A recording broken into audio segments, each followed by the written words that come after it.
नमस्कार। The recharge जोनको official YouTube च्यानलमा तपाईलाई हामी हार्दिक स्वागत गर्न चाहन्छौँ। आजको एपिसोडमा तपाईहरू माझ पृथ्वी जयन्ती राष्ट्रिय एकता दिवसको विषयमा तपाईलाई हामी जानकारी गराउन लागिरहेका छौँ। आजभन्दा लगभग 300 वर्ष अघि 2200 अनि 2400 राज्यका रूपमा नेपाल एउटा विभाजित अनि ससाना राजा रजौटेको देश थियो। त्यस्तै एउटा सामान्य राज्य हालको गोरखामा थियो, जहाँको राज परिवारमा पृथ्वीनारायण शाहको जन्म भएको हो। आधुनिक नेपालको संरचना सपना साकारोक्ति अनि गोर्खाली वीर सिद्धान्तका प्रतिपादक यिनै महान राजालाई मानिन्छ।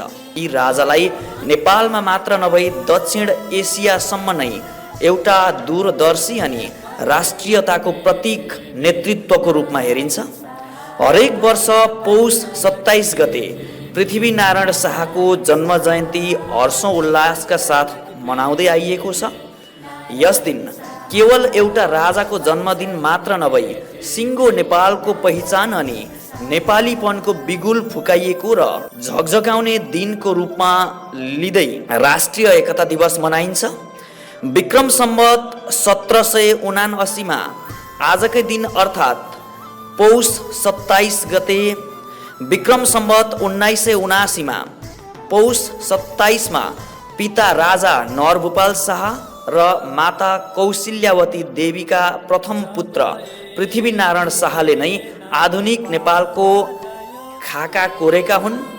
पृथ्वीनारायण शाहको पालामा हालको भारत अधीन रहेको तत्कालीन पन्जाबदेखि सिक्किमसम्म नेपाली भूभाग रहेको र आजको वर्तमान नेपालभन्दा विशाल नेपाल उति बेला रहेको थियो।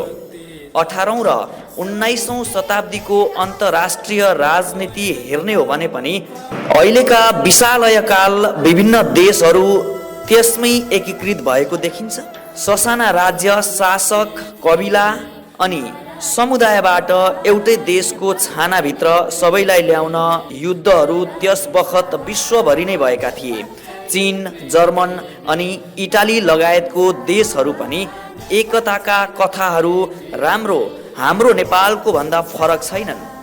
त्यसैले होला आफ्नो अन्वेषण पुस्तक आधुनिक नेपालमा इतिहास विरुद्ध DR रेग्मी भन्नुहुन्छ, पृथ्वीनारायण शाहको जितको प्रकृति उतिखेरका वैश्विकका सम्राटले ससाना ब्रिटिस टापुहरूमा गरेको विजय भन्दा फरक देखिँदैन भनेर उल्लेख गर्नुभएको छ। यस हिसाबले विकास अनि राष्ट्रिय एकतामा सँगसँगै दौड सुरु गरेको नेपाल, जर्मन, इटाली अनि चीन लगायतका देश तुलना गर्दा आज नेपाल भने विकास, समृद्धि अनि सरकारको ठूलो खाडलको सामना गरिरहेको छ। 2062 र 63 को जनआन्दोलन अगाडि राज संस्थाको शासनकालमा काठमाडौँ सिंहदरबारको पश्चिमी द्वारको पृथ्वीनारायण शाहको शालिगमा भव्य रूपमा मानिस भेला हुने र फूल माला अर्पण गरेर मनाउने चलन थियो। गणतन्त्रको सुरुवातसँगै राज संस्था अनि राज धरोहर प्रतिको आकस्मिक वितृष्णाले केही महत्त्वपूर्ण चलनहरू पनि बगाएर लगेको छ। चाहे त्यो दशैं घरमा गोर्खाबाट ल्याइने फुलपाती होस् या पृथ्वी जयन्ती होस्, नेपाली सभ्यताका ऐतिहासिक रूपमा बनाउन सफल साहसी अनि सिङ्गो नेपालका परिकल्पनाकार पृथ्वीनारायण शाहलाई नेपालीहरूले सम्झिन आवश्यक छ। पृथ्वीनारायण शाहको बाणी अनि देश बनाउन गरेका क्रियाकलापहरू दस्तावेजले नेपाल अनि देशको सुशासन प्रतिको उनको मोहलाई स्पष्ट पार्छ। समग्रमा राष्ट्रिय एकताको सन्देश दिन्छ। घुस लिन्या र घुस दिन्या दुवै राष्ट्रका शत्रु हुन्। नेपाल दुई ढुङ्गा बीचको तरुल हो। यस्ता दिव्योपदेशका दूरगामी तथा अर्थपूर्ण सरल परिभाषा अहिले पनि उत्तिकै सान्दर्भिक छन्। पृथ्वीनारायण शाहको कुरा गर्दा यिनका साहसी सेनानीहरू कालु पाण्डे लगायतलाई इतिहासले बिर्सनु हुँदैन। कीर्तिपुर युद्धमा पृथ्वीनारायण शाहका दाहिने हात मानिएका कालु पाण्डेले वीरगति प्राप्त गरेका थिए। अन्त्येष्टि पश्चात ससम्मान काठमाडौँ थानकोट नजिक इन्द्रदहमा उनको समाधि अझै पनि त्यही ठाउँमा रहेको छ।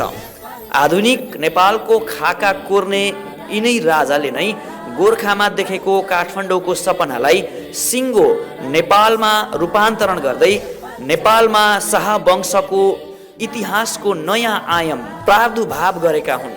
विक्रम सम्वत 1831मा मृत्यु भएका यी दूरगामी शासकका छोरा प्रताप सिंह लगायत क्रमशः शाह सन्ततिका शासकहरूले विक्रम सम्वत 2063को जनआन्दोलनको माग अनुरूप शासन सत्ताबाट अपदस्थ गराई गणतन्त्रात्मक नेपाल स्थापित गराइएको हो। पृथ्वीनारायण शाहका शालिकहरू नेपालका धेरै सहरहरू अनि चोकहरूमा रहेका छन्। प्राय चोर औँला माथि उठाएर उभिएका स्वरूपमा देखिने यिनको शालिक तथा तस्बिरले नेपाली जनलाई सदैव एकताको शिक्षा दिइरहेको छ र दिइरहनेछ।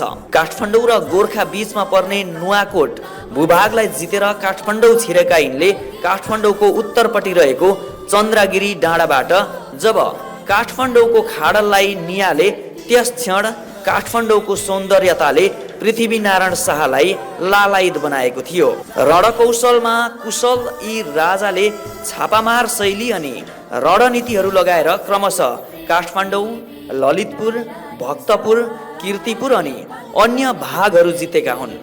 परराष्ट्र मामिलामा पनि यिनको कुशल कूटनीतिक बडो रोचक र प्रेरणादायी छ। भक्तपुरको राजपरिवारसँग मितेरी साइनो गाँसेर पनि आक्रमण गरी विजय प्राप्त गरेकाले अवसरवादीको आरोप पृथ्वीनारायण शाहमाथि लागेको छ। तैपनि राजनीति र युद्धको आधारभूत संरचनामा सम्बन्धभन्दा पनि राष्ट्रियताले निर्देशित राष्ट्रसेवक र योद्धाका रूपमा सदैव नेपाली हृदयमा रहिरहनेछ। युद्धका क्रममा धेरै पटकको पराजयपछि विजय भएकोमा रिसले कीर्तिपुरवासीका नाक कान काटिदिने आदेश दिएका पृथ्वीनारायण शाहको आजसम्म पनि कीर्तिपुरवासीले पुराना क्रूरताका कथाहरू भन्दछन्।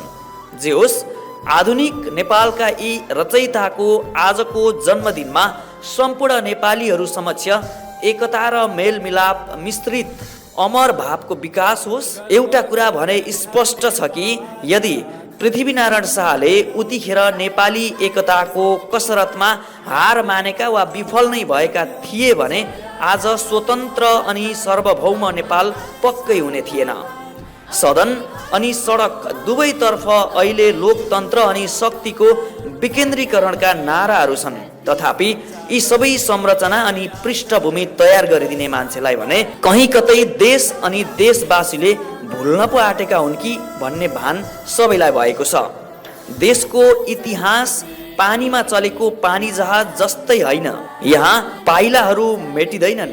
पृथ्वीनारायणका आवाज अनि दृष्टिहरू आज पनि दिव्य प्रदेशमा अनि चन्द्रगिरीको डाँडाबाट हामी सबैलाई निहाल्दैछन्। आजको एपिसोडमा मैले तपाईँहरूलाई पृथ्वीनारायण शाहको जन्म जयन्ती विशेष राष्ट्रिय एकता दिवस र पृथ्वी जयन्तीको विषयमा मैले तपाईँलाई जानकारी गराएँ।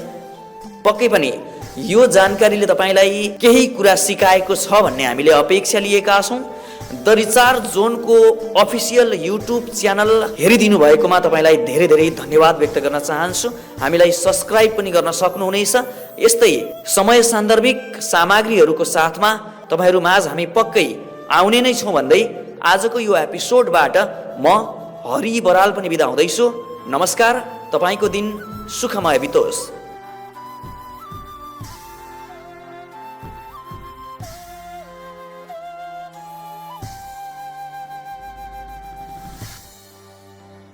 गर्व